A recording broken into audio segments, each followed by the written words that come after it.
आऊज़ुबिल्लाहिमिनश्शैतानिर्रजीम बिस्मिल्लाहिर्रहमानिर्रहीम। अस्सलाम वालेकुम डियर स्टूडेंट्स, कैसे हैं?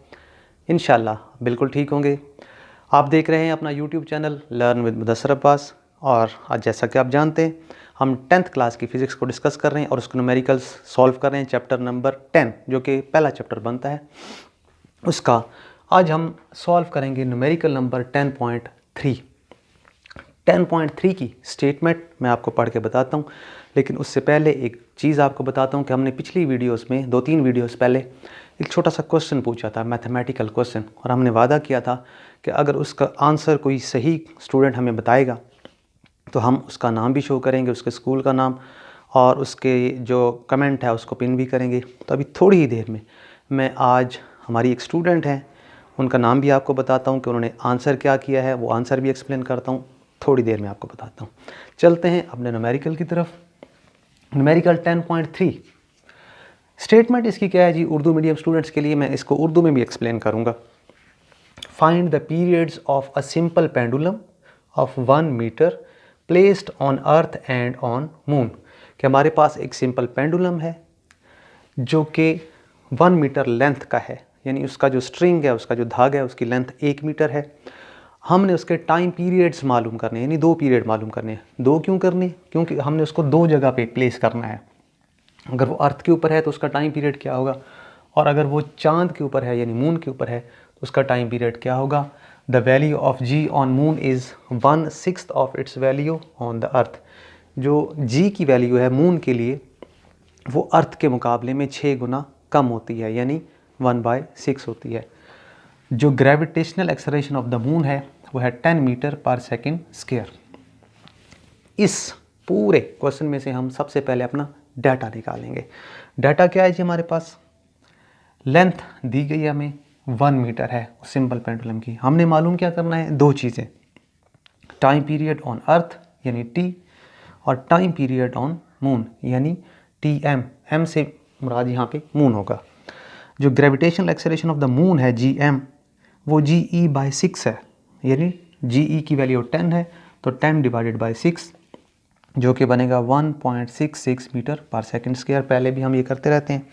और जो gravitational acceleration of the earth है वो है 10 मीटर पर सेकेंड स्क्वायर। ये नोन है आपके, आप पहले भी इसको जानते हैं। ये टोटल डाटा है हमारे पास, और इस डाटा में से हमने मालूम क्या करना है? Time period of the simple pendulum. पिछले 2 न्यूमेरिकल्स भी हमारे इसी से रिलेटेड थे, उसकी वीडियोस भी अवेलेबल हैं, आप देख सकते हैं। तो सिंपल सा फार्मूला है हमारे पास, कैलकुलेशंस भी हम देखेंगे कि जो टाइम पीरियड है सिंपल पेंडुलम का होता है T = 2π√L/g। जी के साथ छोटा सा ई आपको नज़र आ रहा होगा, ये अर्थ के लिए। सिंपल जी भी आप इसको लिख सकते हैं।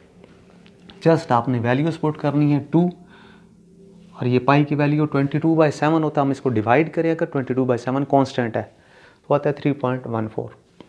स्क्वायर रूट के नीचे लेंथ हमें दी गई थी, ये देखें 1 मीटर, और जो जी ई है वो है 10। ये भी हमारे पास हमें मालूम भी होती है, डाटा में भी है। अब आप क्या करेंगे? 2 को मल्टीप्लाई कर देंगे, सिंपल मैथ्स है। 2 को मल्टीप्लाई कर देंगे 3.14 से, और स्क्वायर रूट के नीचे जो है 1/10 था वो आएगा 0.1। अब सबसे पहले काम हमने ये करना है कि हमने इसका स्क्वायर रूट मालूम करना है 0.1 का। तो आप कैलकुलेट करेंगे, वो आएगा 0.316। इन 2 वैल्यूज़ को आप मल्टीप्लाई करना है, बड़ा सिंपल सा न्यूमेरिकल है। तो टाइम पीरियड होगा, इन दोनों को आप मल्टीप्लाई करेंगे तो 1.98 सेकेंड्स आता है। उसको अगर हम राउंड ऑफ करें तो 2 सेकेंड्स हम उसको लिख सकते हैं। सेकेंड में हमने मालूम करना था जी time period on the moon. वही पेंडुलम है, लेंथ भी वही है, सब कुछ वही है, जस्ट जो तब्दील होगी वो ये जी की वैल्यू चेंज होगी, जो कि होती है, हम इसको सॉल्व कर भी चुके हैं, 1.66 मून के लिए। वैल्यूज़ पुट करनी है जैसे पिछले उसमें किए, हमने हिस्से में किए। टी एम एम हम मून के लिए यहाँ पे साथ लिखते आ रहे हैं, तो वही 2 मल्टीप्लाई पाई की वैल्यू 3.14, 1 डिवाइडेड बाय पहले हमने किया था 10, अब करेंगे 1.66, ये मून के लिए है। इसको आप पहले डिवाइड करवाएंगे 1 डिवाइडेड बाय 1.66, तो उसका आंसर आएगा 0.602। बाहर हमारे पास है ये दोनों मल्टीप्लाई होकर 6.28। अब हमने क्या करना है? हमने इसका स्क्वायर रूट मालूम करना है। स्क्वायर रूट मालूम किया, वो मैंने यहाँ सॉल्व कर दिया है। 6.28 मल्टीप्लाई इसका जब स्क्वायर रूट ये इसका मालूम किया हमने, यानी 0.602 का, तो वो आया 0.77। इन दो वैल्यूज़ को मल्टीप्लाई करें तो हमारे पास आ रहा है 4.87 सेकेंड्स। 87, अगर हम 7 को यहाँ से हटाना चाहें, राउंड ऑफ कर देते हैं, तो पिछला डिजिट जो है वो एक नंबर बढ़ जाएगा, यानी 8 के बजाय 9 हो जाएगा। तो ये आज का हमारा न्यूमेरिकल था, बड़ा सिंपल सा था। और अब हम उस स्टूडेंट का नाम आपको बताने जा रहे हैं और क्वेश्चन भी बताने जा रहे हैं कि वो क्वेश्चन क्या था। क्वेश्चन ये था कि हमने सिंपल मैथ का एक क्वेश्चन पूछा था, ये था 3 - 3 × 6 + 2 = हमारा क्वेश्चन मार्क था आगे। क्वेश्चन का आंसर हमें किया है, हमारी एक स्टूडेंट हैं, 6th क्लास की स्टूडेंट हैं, छोटी स्टूडेंट हैं, PAEC एजुकेशन सेंटर चश्मा की स्टूडेंट्स हैं। उन्होंने हमें आंसर करेक्ट बताया है। करेक्ट आंसर क्या था, और स्टूडेंट का नाम है जी मरियम अब्बास। तो आंसर क्या था, अब हमने करना क्या है, हमने इस पर डमास रूल लगाना है, यानी सबसे पहले हमने डिवीजन करनी होती है, फिर मल्टीप्लिकेशन, फिर एडिशन और फिर सब्ट्रैक्शन। डिवीजन यहाँ पे नहीं है तो पहले हम मल्टीप्लाई करेंगे -3 को 6 से, तो ये आएगा -18, ये +2 और ये 3 भी पॉजिटिव है। अब ये 3 भी प्लस का है, ये 2 भी प्लस का है, ये दोनों ऐड हो जाएंगे पहले।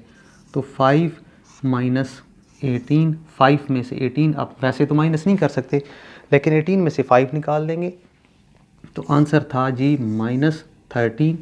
ये करेक्ट आंसर था और इसका आंसर हमें किया था हमारी PAEC एजुकेशन सेंटर चश्मा की स्टूडेंट, 6th क्लास की स्टूडेंट हैं मरियम अब्बास। हम आपको सामने उनका नाम भी बता रहे हैं। तो वेल डन बेटा। इसी तरह से आप मज़ीद क्वेश्चन हम पुट करते रहेंगे, आप आंसर करें। आज के इस न्यूमेरिकल के साथ हम आपसे इजाज़त चाहते हैं। अल्लाह हाफ़िज़। Thank you.